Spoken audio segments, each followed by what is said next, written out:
Si on regarde l'amplitude de notre impulsion là, on va voir pratiquement le milieu quelque part ici. Notre milieu devrait être quelque part ici. Voilà. Donc, ça veut dire que tous les niveaux qui sont en haut de cette zone-là ne sont pas à prendre en considération. Et c'est vraiment très important d'être strict dans nos décisions de trading. Donc, ça veut dire que ici, on n'allait pas prendre ce trade-là, même si on était sur une CP zone ici. Vous voyez, on n'allait pas prendre ce trade-là, mais on allait plutôt chercher à attendre le prix quelque part ici ou quelque part ici. On allait chercher notre confirmation quelque part là ou là. Bonjour chers amis, j'espère que vous allez bien. Après avoir suivi entièrement cette vidéo, vous serez capable d'identifier rapidement sur un graphique les différentes zones d'attaque possibles et surtout la meilleure zone à choisir pour préparer une entrée. Si vous aimez mon contenu, si vous aimez ce que je fais, n'hésitez pas à liker la vidéo, à vous abonner et surtout à activer la cloche des notifications pour ne manquer aucune des prochaines vidéos. D'abord, ce qu'il faut savoir, c'est que les zones d'attaque vont varier en fonction du type de marché que nous avons. Donc, ça va dépendre de si nous sommes dans un marché haussier, baissier ou en range. Pour bien comprendre comment identifier un marché, je vous ramène sur la vidéo qui sera en haut à droite, la structure du marché. Donc, nous allons commencer avec un marché haussier. Comme vous le savez bien, pour un marché haussier, la propriété dit qu'il faut des pics de plus en plus hauts et des creux de plus en plus hauts. Donc, ça veut dire que logiquement, pour que nous puissions continuer à être dans une tendance haussière, ce qu'il faut, c'est que le prix doit former un autre creux quelque part là qui sera plus haut que le creux précédent. Donc, le prix doit former un creux quelque part dans cette zone-là, mais qui ne doit pas être plus bas que ce creux-là. Vous voyez, l'idée, c'est de mettre en évidence tous les niveaux possibles où le prix peut venir former le prochain creux avant de continuer l'impulsion. Le premier niveau possible ici, c'est ce niveau-là qui est une résistance qui peut devenir support. Donc, on trace ce niveau-là. Ça, c'est la première possibilité. Ça veut dire que notre creux peut se former quelque part ici. La deuxième possibilité, c'est que le prix, au lieu de former le creux ici, il peut casser ce niveau et venir former le creux peut-être à ce niveau-là. Donc là, c'est notre deuxième niveau à observer. Le troisième niveau,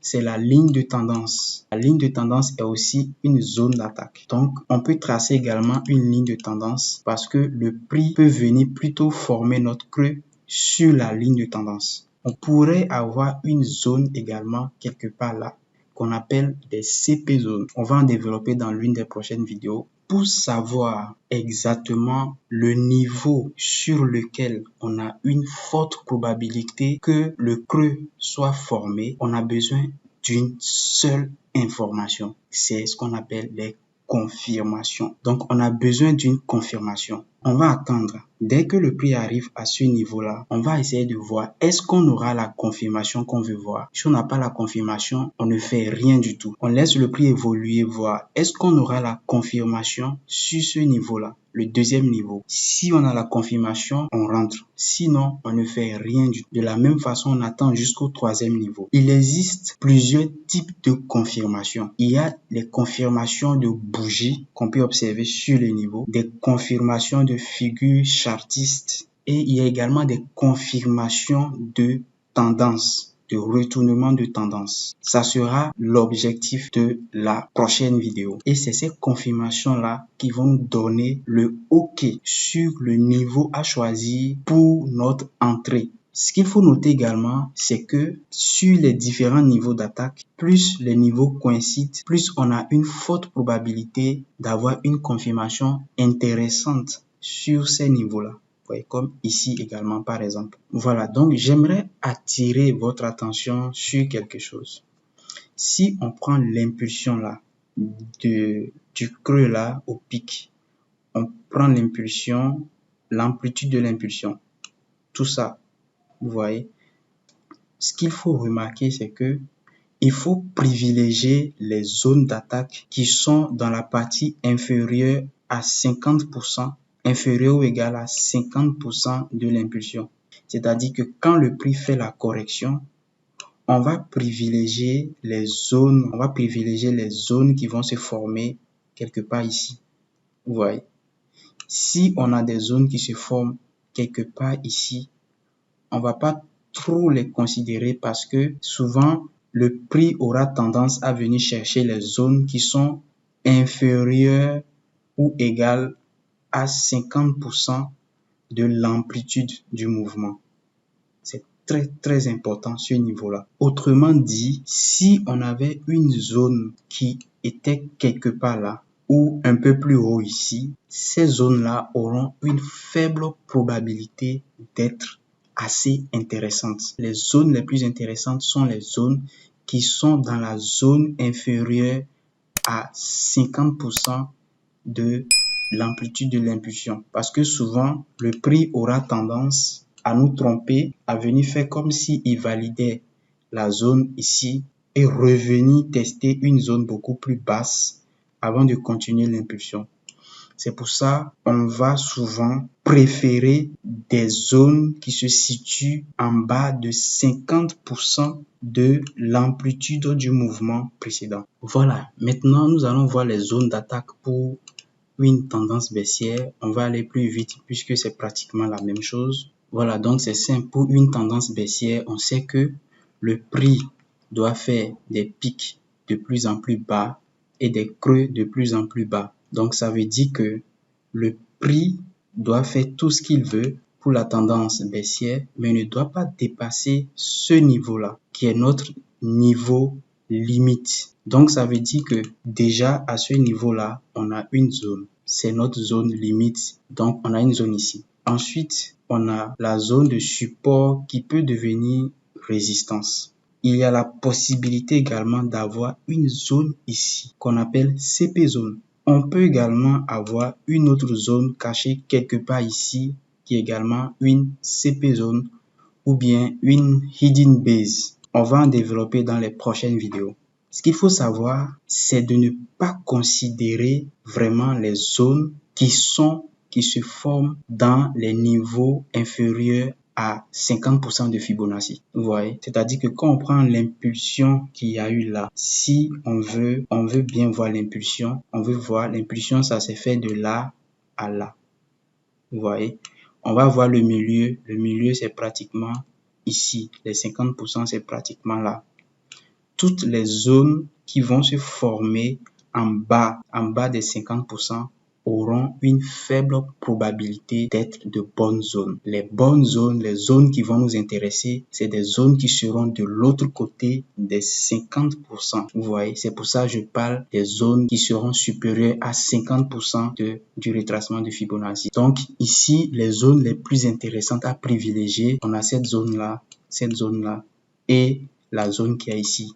Cette zone-là, elle n'est pas vraiment à considérer puisque en général, le prix aura tendance à faire semblant comme s'il va tester ces zones-là et après revenir tester une zone beaucoup plus éloignée avant de continuer l'impulsion. C'est très important. Donc, même si on a des confirmations sur la zone là qu'il ne faut pas choisir, même si on a une confirmation, c'est beaucoup plus préférable de ne pas la prendre. On va donc préférer les zones beaucoup plus éloignées et c'est sur ces zones-là que nous allons chercher à avoir nos confirmations. Cette zone ou même la zone là, voilà, la zone de support qui devient résistance également est aussi une bonne zone. Voilà, donc pour un marché en range, voici les deux niveaux les plus importants qu'on peut mettre en évidence. On a ça et on a ça. Vous voyez, on a le niveau de résistance, le haut du range et le niveau de support, le bas du range. Lequel de ces niveaux-là il faut privilégier? Ça va dépendre du type de marché que vous avez en face de vous, c'est-à-dire du type de tendance dans lequel le range se situe. Vous voyez, si nous sommes dans un marché haussier et à un certain moment, le prix range dans un marché haussier il va falloir faire très attention. Si nous constatons qu'il n'y a pas de divergence, là, on va s'intéresser au bas du range, c'est-à-dire au niveau de support du range. C'est ça qui sera le plus intéressant à privilégier pour une entrée dans une tendance haussière. Sinon, si nous sommes dans une tendance baissière et qu'à un certain moment, le prix est en range, on va privilégier le niveau de résistance, c'est-à-dire le haut du range. Si on a une divergence, c'est mieux de ne rien faire et d'attendre plutôt un retournement de tendance avant de commencer maintenant à se positionner pour la hausse. De la même manière, si on a une divergence, c'est mieux de ne rien faire et d'attendre un retournement avant de commencer à chercher des opportunités à la baisse. Je vais attirer encore votre attention sur un élément très important lorsque nous sommes dans un marché en range, c'est qu'il peut y avoir des petits niveaux isolés qui se forment dans un marché en range. C'est-à-dire que ici, les pics peuvent ne pas être vraiment alignés. Voilà, on peut avoir un pic un peu plus bas comme ça, vous voyez. Voilà, un truc comme ça. Et là, on serait tenté de prendre en compte, par exemple, le niveau de résistance là, comme le haut du range. Attention à ne pas faire cette erreur-là. Il faut complètement éviter les niveaux pareils et se concentrer plutôt sur les niveaux extrêmes du range. Vous voyez, les niveaux extrêmes du range et éviter les niveaux intermédiaires. Si également pour le bas du range, on avait un autre niveau quelque part ici, un peu plus haut, on va l'éviter complètement et se concentrer sur le niveau le plus extrême du range. Voilà, nous allons passer à quelques exemples. Vous pouvez bien constater ici que nous avons une impulsion comme ça et voilà une correction qui commence pour notre tendance baissière. Vous voyez? Maintenant, ce qu'on va faire, il est simple. C'est que nous allons mettre en évidence les différents niveaux possibles. D'abord, nous avons le niveau de support qui peut devenir résistance. On trace le niveau, vous voyez. Ensuite, nous avons notre dernier niveau ici. Voilà le pic. On le met en évidence également. Ici, il y a des petits niveaux, mais on va s'intéresser plutôt à celui-là. C'est celui-là qui est beaucoup plus intéressant ici et celui-ci. Vous voyez. Voilà, maintenant, comme je l'avais dit, nous allons observer bien notre impulsion. Il commence ici et il se termine là. Ça veut dire qu'on a notre impulsion qui fait pratiquement cette distance-là. Vous voyez. Tout ce qu'il y aura dans les 50% en bas de l'impulsion, on ne va pas s'intéresser à ça. Donc, on va s'intéresser à la partie 50% supérieure. Donc, ça veut dire que même s'il y avait des niveaux en bas ici, ces niveaux-là auront une très faible probabilité. Vous voyez. Donc, on allait s'intéresser uniquement au niveau supérieur à 50%. Donc, ça, c'était un bon niveau à observer. Et ici, c'était également un bon niveau à observer parce qu'ils sont supérieurs au niveau de 50%. Mais malheureusement, le prix n'est pas venu jusqu'à nos deux niveaux. Donc, on n'aura pas eu de trade à prendre ici. Vous voyez. On va donc continuer. On a une autre impulsion et on a une correction qui commence. Donc, de la même façon, on va mettre en évidence pour cette nouvelle impulsion-là nos différents niveaux possibles. Donc ici, on a le dernier creux qu'on peut tracer. Vous voyez, on a le dernier creux qu'on peut tracer comme ça. Voilà. Et puis, on a le dernier pic également qui est là. Vous voyez. Et au milieu, quelque part ici, il y a une CP zone. Voilà, il y a une CP zone qui est aussi un niveau à prendre en compte. Mais attention, ici, vous pouvez constater que les deux zones-là sont assez proches. Quand vous constatez que deux zones sont assez proches, comme notre cas ici, il faut plutôt s'intéresser à la zone la plus éloignée. Donc, on ne va pas considérer cette zone-là. On va plutôt s'intéresser à cette zone-là. Vous voyez? Et cette zone-là. Voilà, maintenant, on va parler de la deuxième étape. On a notre impulsion qui commence ici et qui s'arrête là. On voit l'impulsion. On va essayer de voir 50%. Si on veut diviser par 2, on sera quelque part ici.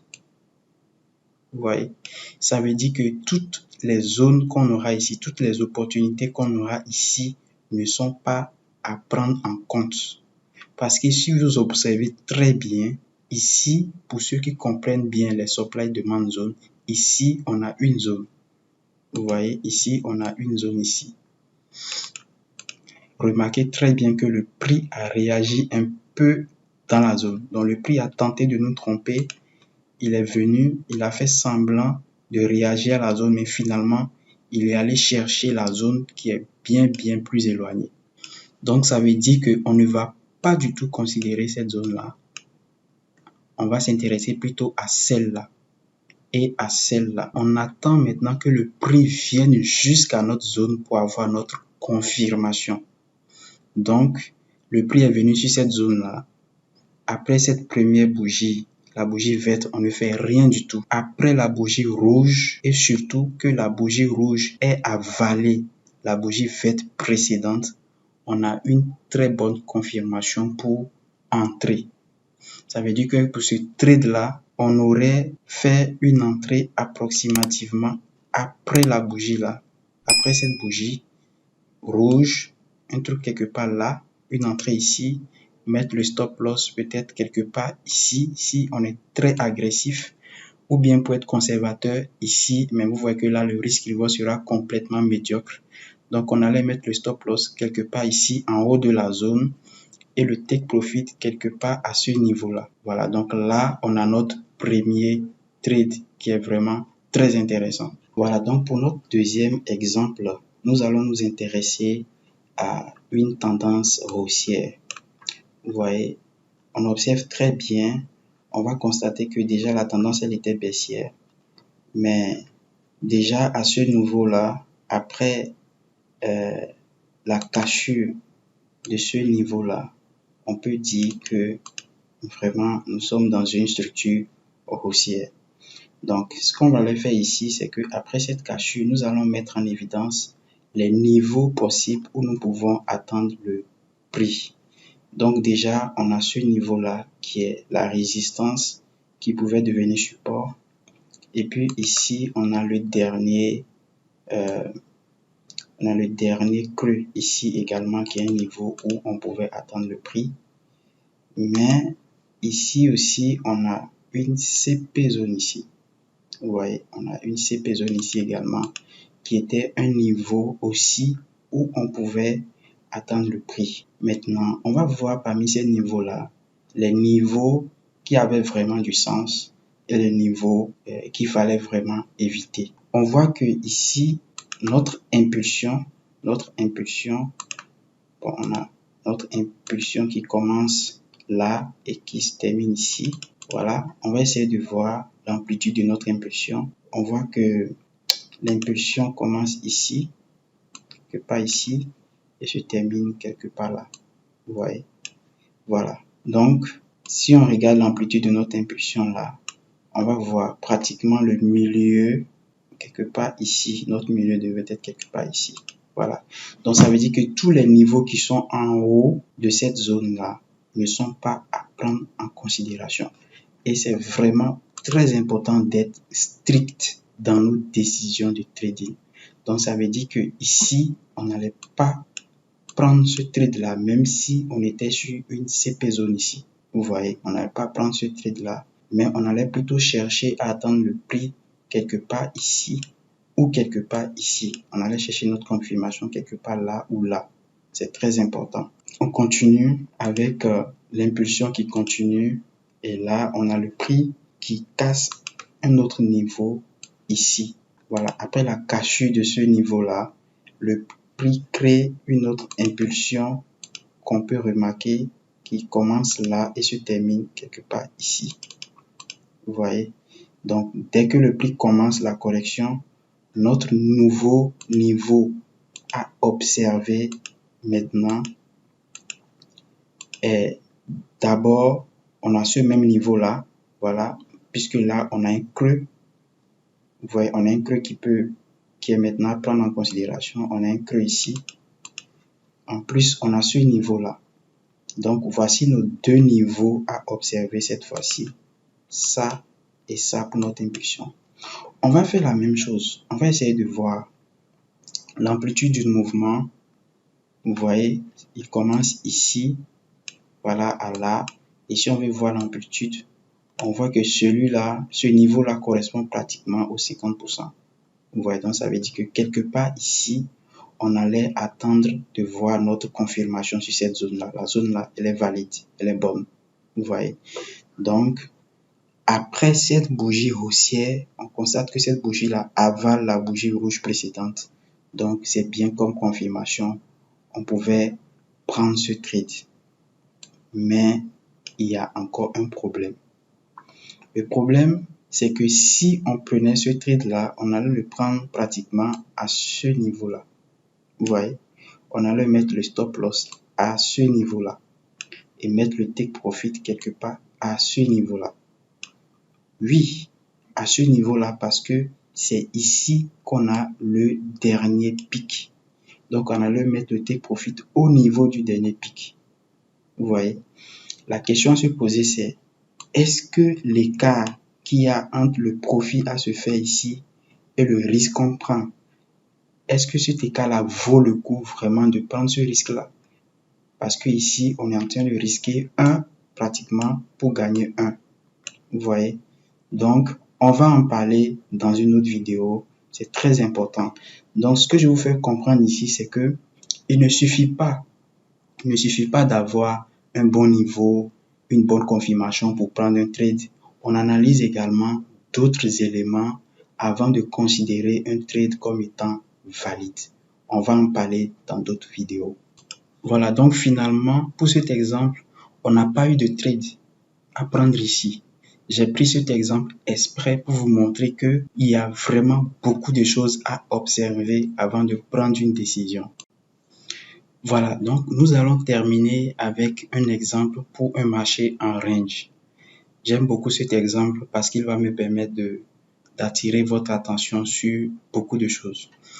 Remarquez que nous étions dans une tendance baissière ici et arrivé à ce niveau-là, après la cassure de ce niveau-là, vous voyez, après la cassure de ce pic-là, on peut être vraiment sûr qu'on a eu un retournement de tendance. Par la suite, on constate que le prix, il est en train de créer un gros range là. Vous voyez, un gros range quelque part ici. Voilà. Maintenant, la question qu'on se pose ici, c'est est-ce que nous pouvons nous positionner dans ce range pour la hausse potentielle? Vous voyez, ce que je vous avais dit, c'est de voir le contexte du marché. Est-ce que nous sommes dans une tendance haussière ou baissière? Si nous sommes dans une tendance haussière, ça veut dire que nous allons privilégier un achat sur le support. Mais on fait attention à privilégier le support vraiment extrême. Vous voyez ici, extrême, parce que là, on peut tracer un autre support quelque part ici, mais on va plutôt privilégier le support le plus éloigné pour notre achat. Vous voyez? Et on aura une résistance ici. Voilà, on a une résistance quelque part ici également. Maintenant, est-ce qu'on va faire un achat ici? Là, il y a un grand problème. C'est que ici, nous avons notre RSI ici. Voilà, le RSI nous donne une information importante ici qui a une divergence baissière. Voilà, je vais bien en parler dans une autre vidéo. La divergence, c'est le premier signal d'un retournement potentiel. Donc, ce qui s'est passé, c'est que ici, on constate qu'on a un pic ici et on a un autre pic ici qui sont pratiquement au même niveau. Mais en parallèle, on voit que le RSI nous montre un pic et l'autre pic n'est pas au même niveau, mais il est beaucoup plus bas que le pic précédent. Là, ça nous donne une information de divergence. quand on a une divergence baissière, ça veut dire qu'on a un retournement potentiel. Donc là, ça veut dire que on ne va même plus chercher à utiliser ce support. On ne va plus tenter un achat ici parce qu'on a un retournement potentiel. Donc, ce qu'on va faire, c'est de plutôt attendre que le prix se décide soit de casser ce niveau-là ou soit de casser ce niveau-là. Et là, on pourra maintenant chercher à se positionner en achat ou en vente avec les nouveaux niveaux que le prix va nous présenter. Sinon, dans ce cas-là, c'est mieux de ne rien faire également. Voilà, nous sommes arrivés à la fin de cette vidéo. Si vous avez aimé le contenu, si vous aimez ce que je fais, je vais vous inviter alors à liker la vidéo, à vous abonner et surtout à activer la cloche des notifications pour ne rater aucune des prochaines vidéos. Je vous remercie.